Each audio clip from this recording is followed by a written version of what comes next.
பரிசுத்த நாமத்துக்கு ஸ்தோத்திரம். இன்றைய தினத்துக்கான தேவனுடைய வார்த்தையானது 36ஆம் சங்கீதத்தில் 7வது வசனத்தை நாம் பார்க்கும் பொழுது, தேவனே உம்முடைய கிருபை எவ்வளவு அருமையானது என்று சொல்லி பார்க்க. அதாவது ஒரு தேவனுடைய கிருபை ஆச்சரியமானது. கிருபை குறித்து நாம் நிறையா வாசிக்கிறோம், கேட்குறோம். ஆகவே கிருபையிலான ஒன்றுமே இல்லை. தேவனுடைய கிருபை இல்லை அப்படின்னா நம்ம ஒன்றுமே இல்லை. கிருபையினால தான் கர்த்தர் நம்மளை ரட்சித்தார். கிருபையினால் கர்த்தர் நம்மளை ஆசீர்வதிக்கிறார். ஆகவே இந்த இடத்துல வாசிக்கும் பொழுது, தேவனே உமது கிருபை எவ்வளவு அருமையானது என்று அதாவது ஆச்சரியமாக சொல்லப்படுகிறது. உம்முடைய கிருபை அது அருமையானது. அதனால் மனுபுத்திரர் உம்முடைய செட்டுகளின் நிலையிலே வந்து அடைகிறார்கள், இளைப்பாறுகிறார்கள் சொல்லி பார்க்கிறோம். அப்போ தேவனுடைய கிருபை நமக்கு மிகவும் அது எவ்வளவேனும் அருமையாக இருக்கிறது. அதாவது எல்லாவற்றையும் காட்டிலும் கர்த்தருடைய கிருபை நமக்கு அருமையாக இருக்கிறது. அது நமக்கு நிழலை கொடுக்கிறது, நமக்கு ஆறுதலை கொடுக்கக்கூடிய கர்த்தருடைய கிருபை. அது மாத்திரமல்ல, தொடர்ந்து நம்ம அந்த 117ஆம் சங்கீதத்தில் 2வது வசனத்தை வாசிக்கும் பொழுது, அவர் நம்மேல் வைத்த கிருபை பெரியது.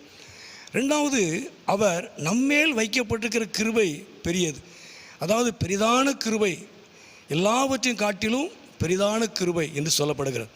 பெரிதான கிருபை என்று சொன்னால், அதாவது அந்த 103:11 பூமிக்கு வானம் எவ்வளவு உயரமாக இருக்கிறதோ அவருக்கு பயப்படுகிறவர்கள் மேல் அவருடைய கிருபையும் அவ்வளோ பெரியது. அதாவது எல்லையில்லாத, அதாவது அளவு குறிப்பிடப்படலை. கர்த்தருடைய கிருபை பெரியது அப்படின்னா அளவிடப்படாத கிருபை, அளந்து பார்க்க முடியாத கிருபை, எண்ணி பார்க்க முடியாத கிருபை. அதாவது பூமிக்கு வானம் எவ்வளவு தூரமோ என்று சொல்லப்படுகிறது.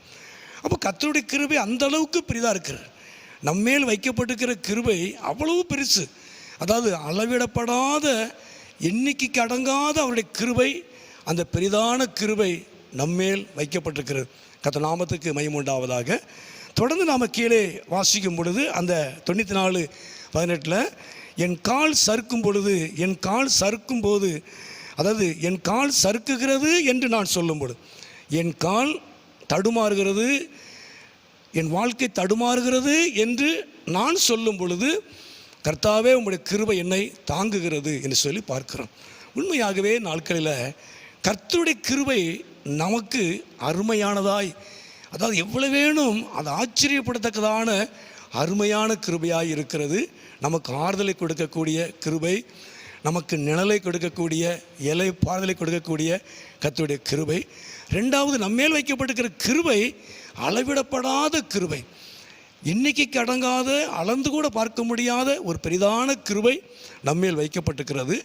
3வது, என் கால் சறுக்குகிறது என்று நான் சொல்லும் பொழுது உம்முடைய கிருபை என்னை தாங்குகிறது. 3வது, அவருடைய கிருபை நம்மை தாங்கக்கூடிய ஒரு கிருபை. இன்னும் நிறைய காரியங்களை பார்க்கலாம்.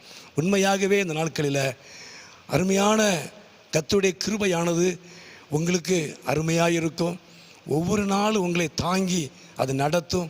அவர் உங்கள் மேல் வைத்திருக்கிற கிருபை பெரியது என்று வேதம் சொல்கிறது. கர்த்தர் ஒவ்வொரு நாளும் அவருடைய பெரிதான கிருபையினால், அருமையான கிருபையினால், விலகி போகாத அவருடைய கிருபையினால் உங்களை ஒவ்வொரு நாளும் அவர் தாங்கி நடத்துவார். அவர் நாமத்தை மகிமைப்படுத்துவார். ஜெபம். எங்களை அதிகமாக நேசிக்கிற நல்ல பிதாவே, அருமையான இந்த நேரத்துக்காக ஸ்தோத்திரம் ஆண்டவரே. இந்த சத்தத்தை கேட்டுக்கொண்டிருக்கிற அருமையான நம்முடைய பிள்ளைகளை, குடும்பங்களை கர்த்தர் ஆசீர்வதிப்பீராக. ஒவ்வொரு நாளும் உம்முடைய கிருபையினால் நீ தாங்கி நடத்தும், ஆசீர்வதியும். இயேசுவின் நாமத்தில் ஜெபிக்கிறோம் நல்ல பிதாவே. ஆமேன், ஆமேன்.